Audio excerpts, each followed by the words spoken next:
Welcome to Indianomics. Today we put the spotlight on a very important Supreme Court order to the state electricity regulatory commissions to raise tariffs and allow DISCOMs to run on commercial lines. Were it not for the tariff issue, this order would have grabbed the headlines in all newspapers. The Delhi power distribution companies have actually taken the DERC, that is the Delhi electricity regulator, to the Supreme Court, asking for the recovery of their past dues amounting to 27,200 crore rupees. These past dues in jargon are called regulatory assets. The Supreme Court, in response last week, gave a broad order to all the state electricity regulators as follows. First, it said that the tariff decided by the SERCs shall reflect the actual cost of power. Second, the accumulated dues or the regulatory assets should ideally not exceed 3% of the annual revenue requirement of the DISCOMs. Third, these regulatory assets or past dues must be liquidated in 3 years, either by raising tariffs or getting the state governments to pay. The current backlog of past dues have to be paid back in 4 years. That's the telling point of the order. It has more. Joining us now are two former power secretaries, Mr. Alok Kumar and Mr. Pradeep Kumar Pujari. Mr. Pujari has also been the Central Electricity Regulator Commission's chairman. I'm also joined by Nikhil Nigania, the director and senior analyst at Bernstein. Gentlemen, thank you very much indeed for your time. Mr. Pradeep Kumar, if I may start with you, sir, since you have, worn both hats as power secretary and as chairman of the CERC. Do you think this moves the needle a bit? There have been several national tariff policies which have told the SERCs to do exactly this, liquidate the past dues in 3 years, 7 years, whatever. Nothing has moved them. Will the Supreme Court order move the needle, at least for Delhi? Thank you. What Supreme Court has said is already there in the various statutes. The 3% limit, liquidation of the regulatory assets, and when regulatory assets are to be created, they are supposed to be created in under exceptional circumstances. Now, the issue is that not only the statute, but also the various, I'll not call it direction, but various letters that has been issued from the ministry also had asked the regulator to take necessary steps.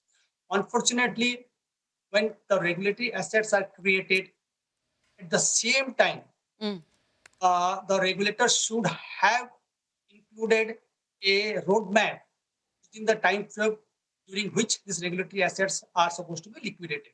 So unfortunately, this has not happened. So I'm really happy about this direction that came from the Supreme Court.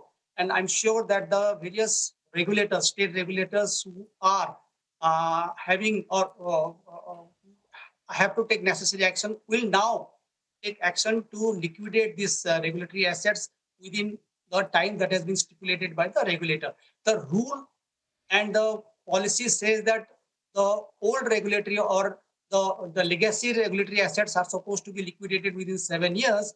However, the Supreme Court has now put a new timeline of 4 years. So they need to be regulated. I'm sure that all the regulators will comply with this direction. Oh, you feel so? Let me get first thoughts from Mr. Alok Kumar. Sir, it is a large number. I mean, DERC itself has to pay 27,000 crores in terms of legacy assets. Their annual amount is much smaller. It's like 20,000 crores or thereabouts. How are they going to clear this backlog? And it is to all SERCs. So if you go to a state like Tamil Nadu, which is, a huge offender, their accumulated losses or accumulated dues, are 89,000 crores. And in any given year, their annual revenue amount is only 91,000 crores. I mean, this doesn't look even feasible. What's your sense? Thank you for having me on this show. I will add what Mr. Pujari has said. The Supreme Court has very clearly said it's a regulatory failure. And the regulators are prepared to work under dictation. So that is the sorry state of affairs. But there are some silver lining. If you see the new scheme, the Government of India has floated the RDSS. One of the pre-qualification which participants have to meet every year is the no new regulatory asset has been created and past has been liquidated. If you read the order carefully, they accept Madhya Pradesh, Rajasthan, and Tamil Nadu. This is not a very widespread problem in the country. There's some states where regulatory failure has been very prominent. Yeah. But I'm happy to see, if you leave the case of Delhi for a moment, the 4 states which have given their affidavit, they said that we have not created any significant regulatory assets Yes. post 2020. So that means this carrot and stick approach by government of India is working, number one. Number two, DRC also wrote a letter to the government of Delhi saying that they should take it up, that private sector DISCOM should be able to participate in government of India schemes. What happens? This has been my view. Yeah. Normally, the government of India has been excluding the private sector DISCOMs from schemes like RDSS Yes. and even other. That is not done because the consumers in those companies, they face tariff hike because grant is not given. So there is also a administrative view which needs to be changed, that under the regulatory oversight, the private DISCOMs should also be made fully eligible for participating in government of India schemes. Third, I'll say there has been a lot of debate why ministry power has come and made rules. Now, I'm very happy that most of the rules which were made when I was in the ministry, now Supreme Court has welcomed. He says endorsed them. They said there is nothing can be more clearer than tariff policy. Yes. So now the issue is that we need the stick from APTEL and Supreme Court, and we need the carrot from Government of India to see that these things doesn't happen. Past dues are huge, and I personally feel like Tamil Nadu has been giving a lot of support to the DISCOMs from their budget. I think part of it has to come from budget. All of it can't be passed through tariff, and some parts should come from the tariff rise. Most important is going forward, the DRC has to give up this approach of giving only 8% of DRS for recovery of capital as well as interest, whereas carrying cost is also more than 8%. Yes. So if DRC should correct at least the future stance, so what is this DRS? Past can be addressed. What is DRS? DRS is called the deficit recovery surcharge. Which DRC has been allowing at 8%. It's a laughable. Carrying cost is more than 8%, and you expect to recover everything 8%. That's all I have to say. Fair point, sir. So let's get a market angle from this. Nikhil, as both the former power secretaries are saying, when the word comes from the Supreme Court, it has a much larger, force of law than a national tariff policy. Policy is a guidance. A Supreme Court judgment is law. So do you think we are going to see, more money flow through? If not all the 2.3 trillion rupees of past dues, will something flow through to the power sector? So absolutely. I think, as Mr. Alok Kumar said, it's a carrot and stick approach, the stick being the Supreme Court and the APTEL, and the carrot being schemes like RDSS by the central government. So definitely a big positive step in the right direction for the broader power sector.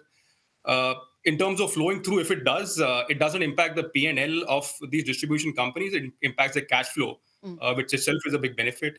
The most immediate beneficiaries would be power distribution companies in Delhi, assuming that's where the case was regarding. And the three there are, one is Tata Power, Delhi Distribution. The other two are owned by Reliance Infrastructure. We don't cover these names, but they are the ones who stand to gain the most. And beyond that, if we expand it to other parts of the country, then CESC is another one, which has regulatory assets, although not all of it might be approved. And so those are the large ones I would say were immediate beneficiaries. I agree. Adani Energy also is there in some states. But generally, the DISCOMs are likely to get more power, more money if the law is implemented. I'm going to take a bit of a liberty with all of you. I'm not going to restrict it only to the Supreme Court's order. Since I have three very knowledgeable people on power, I will meander into other questions as well. But Mr. Pujari, just to finish this argument for the moment, do you think it will be more tariffs, or will state governments have to cough up? Like Mr. Alok Kumar said, Tamil Nadu has been coughing up, and they have to, because their losses are really huge, or their dues are really huge. But do you think the state governments will be forced to take this order seriously, or they are, likely to be in contempt of the court? Yeah, one thing is very clear that the Supreme Court has rightly recognized that it has to be done in a partnership. Both the state and the regulator have to work out a solution. And as you understand, the structure of the is such that the regulator is supposed to determine the cost reflective tariff. Now, how much of that is to be passed on to the consumer? The state government can always intervene. And if they intervene, the scheme is very clear, saying that the gap, you cover it on the subsidy. So now, suppose the legacy regulatory assets are to be clear, and depending on how much it impacts the consumers, the state government, the specific state government, looking at the local context and the consumer mix, what is the position of the DISCOMs, whether there is an affordability issue. Considering that, the state government has to take a view how much it will allow, or how much should go to the consumers, and how much the state government will cover it through subsidy. So I don't think it is a general rule that a particular sort of approach will be followed. My understanding is that every state government with a state specific approach they will take, looking at 2 or 3 major things: the financial health of the DISCOMs, the consumer mix, what is the present tariff of the C&I sector vis-a-vis the domestic sectors, and how much, what is the financial position of the state government. So considering that, I think the each state government will take a view on that. That's my take. There will be no one should fit all sort of approach. And this is very clearly, Supreme Court has said that both the state government and the regulator have to work it out. So this is how the probably approach will be. I'll come to this point in just a minute. Let me, before I take my first break, give our stock market viewers some big gift from the people who are here. Mr. Alok Kumar, very quickly, I mean, I saw your excellent piece in the Mint about how the grid capacity has fallen short because of the waivers given to renewable energy guys. If you can very briefly tell our viewers which part of the power ecosystem today looks most profitable. I mean, where is the demand-supply gap? Is it for transformer makers? Is it for electricity construction companies? Is it, for DISCOMs, for power generators, renewables? Which is the best sector now? I'll say best sector is transmission, because it's a most essential component, natural monopoly, and their dues are mostly paid. You can't live without transmission. So go and invest in transmission first. Okay, so transformers is the big idea. Thanks for that, Mr. Alok Kumar. Well, we have to take a break, but we have just warmed up. We're going to get a lot more investable ideas and a much richer understanding of the power ecosystem. Back in a minute after a break.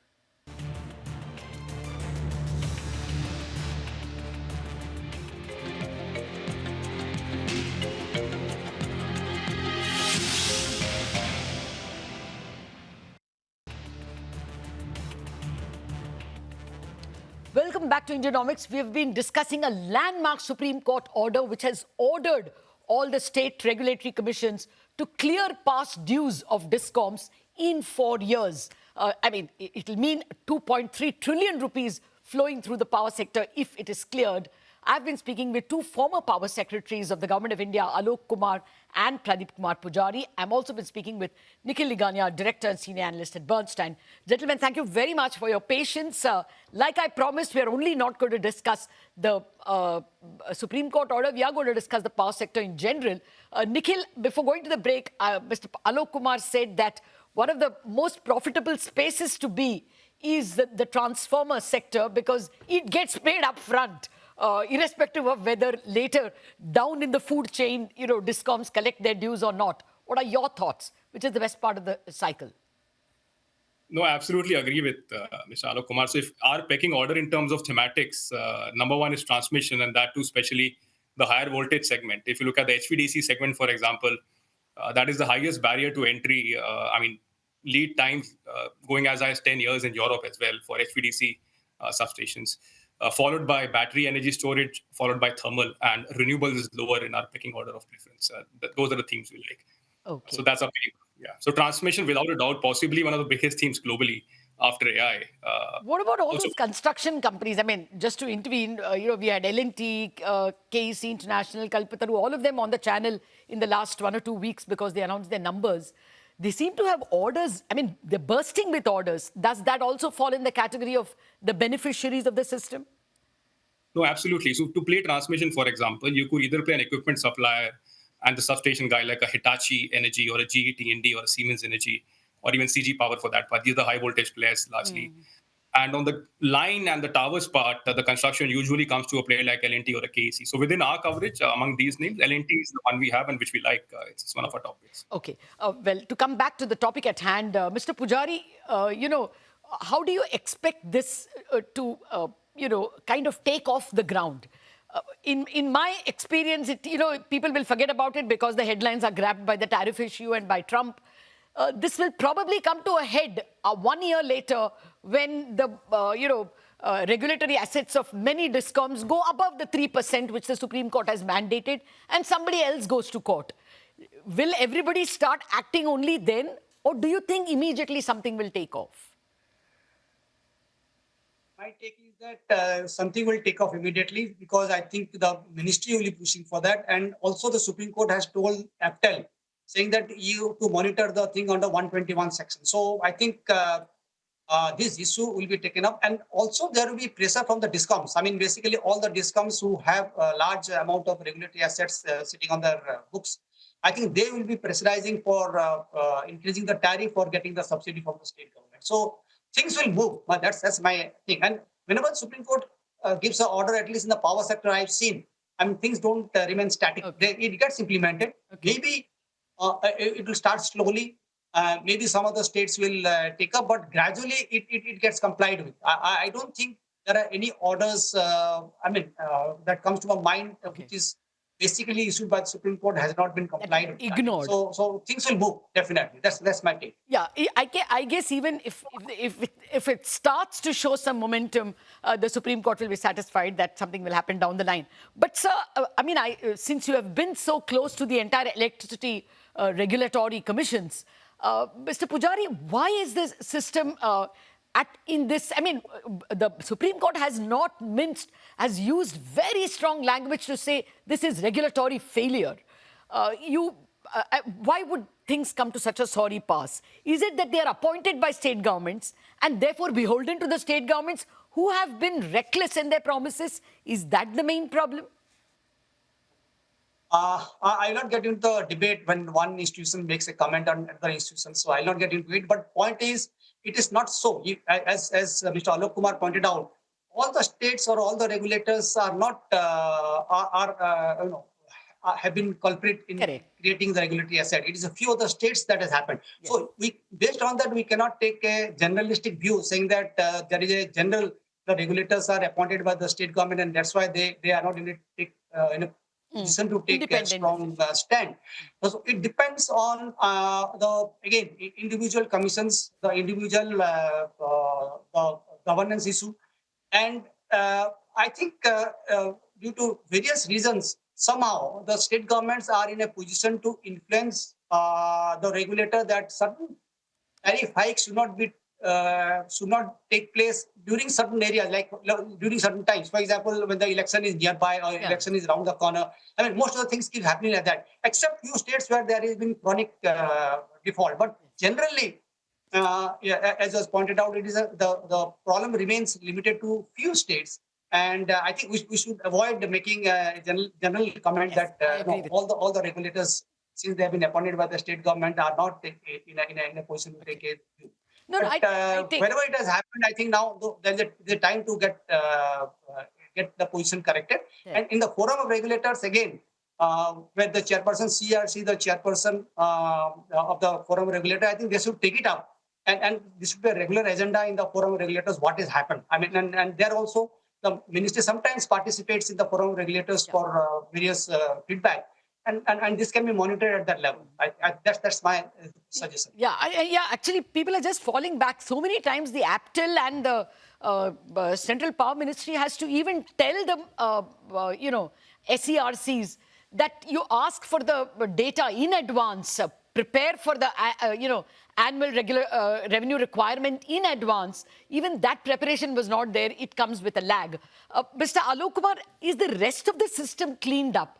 I mean, time was like before Uday came in, or 10, 15 years ago, when there were chronic AT&C losses, when there were other kinds of leakages. Has that reduced? I didn't last check the data on losses. Yeah, I think I'll make only 2 points. What will work is carrot and stick, as has been working, number one. Number two, after the LPSC rules, the payment position of generators have really significantly improved. The major point is that we should look at the power purchase cost. The decisions we make today, some states are ordering the coal-based plants left and right without understanding their long-term implications of fixed charges. In past, they have entered into MOU route projects. Big contracts are very lucrative for many people. But ultimately, malice lies that unless until you control the power purchase cost prudently, this thing will show up somewhere else, because all of this cost most of it is creation of the state governments, and regulators have approved these PPAs. So there has to be much more thinking, much more debate, much more noise about how to plan the power purchase agreements properly so that your power purchase cost remains manageable. I think that is one important lesson which, if you read the judgment of Supreme Court, DRC has written that power purchase cost is going up and up.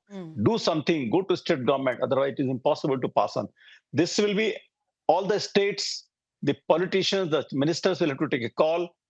They should not be very much attracted by large orders for the power plants. It should be done very prudently. That is the main lesson which we have to learn. Yes, we get carried away by ultra mega power words like that, and do not look at the unit cost, perhaps, in times when the economy seems like growing. Nikhil, I just wanted your thoughts. Renewables have definitely reduced the cost of power compared to the legacy power plants. Though, of course, their availability in terms of time, etc., are an issue. Do you see a secular fall in the cost of this power, at least because of technology, grid batteries? At some point, all this will make it cheaper? So overall, levelized cost of power, so solar by itself obviously is 2.5 rupees, and new thermal plants is about 5.5 rupees. Nuclear close to that as well, 5.5, 6 rupees. So over time, it's expected that, solar efficiencies will improve as the technology evolves towards HJT or back contact.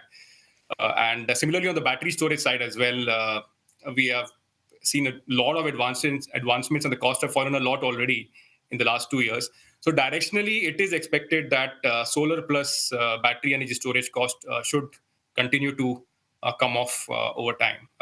Definitely, that's the expectation. Okay. That will hopefully, technology solves what the legal system and the economic system is probably not able to solve. We have still not touched the very important issue of nuclear power, nuclear energy, and what is its future. But we have to postpone that discussion for another day simply because we are out of time. But gentlemen, that's a wealth of ideas and understanding you've given us. Thank you very much for enlightening us on this topic. We have to wrap up on Indianomics. Thanks for watching.